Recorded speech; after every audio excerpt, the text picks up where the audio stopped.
सबसे पहले सभी देशवासियों को इंडिया गठबंधन को जिताने के लिए, अपना वोट करने के लिए, जो संविधान को बचाने के लिए आपने ये इलेक्शन लड़ा है, उसके लिए आपका सभी का साधुवाद, धन्यवाद। आपके चरणों में कोटि कोटि नमन, क्योंकि ये लड़ाई भारत के संविधान को बचाने की थी और आप लोगों ने पूरे भारत में देश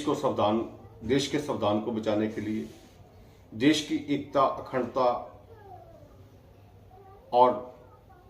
आपसी भाईचारे की साँझ को बचाने के लिए जो इंडिया गठबंधन का समर्थन किया, वोट दिया, इतने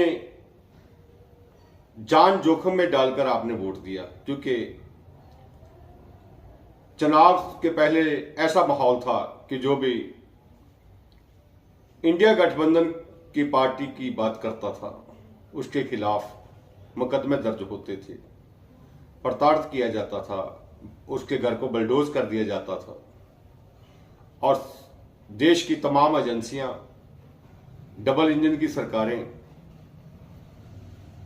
भारत के संविधान को खत्म कर चुकी थी।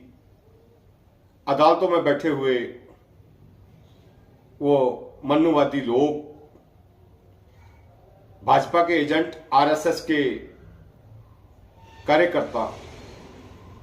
जैसे कि कलकत्ता हाई कोर्ट में एक जस्टिस ने अपना पद छोड़कर इलेक्शन लड़ना और खुद को आरएसएस का कार्यकर्ता बताना, ये सब ऐसी स्थितियां थी जिसमें आप लोगों ने अपना तन, मन, धन सब कुछ राष्ट्रभक्ति में,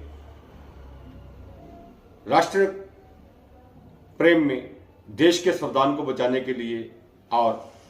इंडिया गठबंधन को जिताने के लिए आपने जो भी प्रयास किए हैं, मैं उनके लिए आपका साधुवाद करता हूं,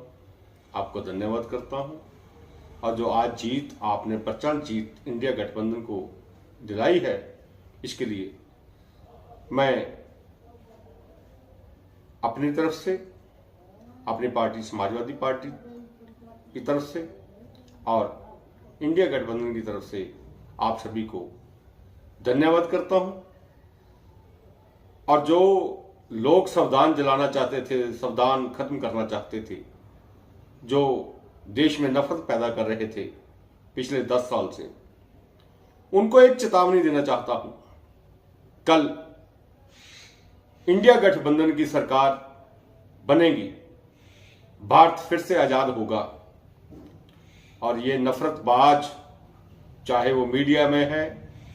आईपीएस अफसर हैं, आईएएस अफसर हैं, न्यायाधीश हैं, नेता हैं, अपना झोला बांध लें। इनके लिए भारत में जहां संविधान का राज चलता है, जहां संविधान की बात होती है, जो संविधान से बजा हुआ देश है, कोई जगह नहीं है। खुले आसमान में ये रहने नहीं चाहिए। और इंडिया गठबंधन की सरकार बनते ही मैं अपील करूंगा नए बनने वाले प्रधानमंत्री से,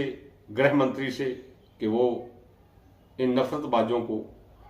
देश में हिंदू मुस्लिम करने वालों को, मंदिर मस्जिद करने वालों को और देश के संविधान को मिटाने की बातें करने वाले, देश के तिरंगे का अपमान करने वाले, चाहे वो सामाजिक संगठन है, चाहे वो राजनीतिक दल है और चाहे वो किसी भी पद पर बैठा है, कितना भी बड़ा वो अधिकारी है, चाहे वो किसी आयोग का मुखिया है, इन सबको, इनके विरुद्ध जांच करके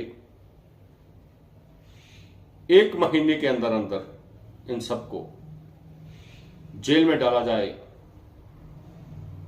क्योंकि भारत संविधान का देश है और भारत के हर नागरिक का सम्मान संविधान से है, और जो संविधान का सम्मान नहीं करता उसे भारत में रहने का कोई अधिकार नहीं, भारत की खुली फिजा में रहने का कोई अधिकार नहीं। उन लोगों के लिए बहुत सारे जेल हैं उनके इलाके में, उन्हें वहां भर देना चाहिए ताकि देश में जो नफरती माहौल है, जो देश को बांटने की कोशिश हुई है अपने पिछले 10 सालों में, जो निर्दोष लोगों पर अत्याचार हुआ है, निर्दोष लोगों की हत्या हुई है, उन सब का सम्मान करते हुए उनको न्याय दिलाने के लिए, इंसाफ देने के लिए इन लोगों को जिसकी जो सजा बनती है, चाहे इन्हें फांसी पे लटकाना की सजा हो, चाहे इन्हें जेल में पूरा जीवन कारावास हो, मिलना चाहिए। कम से कम पूरा जीवन कारावास में बीतना चाहिए और इनकी प्रॉपर्टियां जब्त करके उन लोगों में बांट देनी चाहिए जिनका इन्होंने नुकसान किया है, जिनकी जमीन पर कब्जा किया है, जिनके मकानों को बुलडोज किया है, कारोबार को बुलडोज किया है, जिनके परिवार के सदस्यों को मारा है, जान से मारा है, कई सालों से जो जेल में बंद है, उनका कैरियर बर्बाद किया है, उनका मुआवजा देना चाहिए। यही भारत का संविधान है, यही भारत की बात है। जय समाजवाद, जय भारत।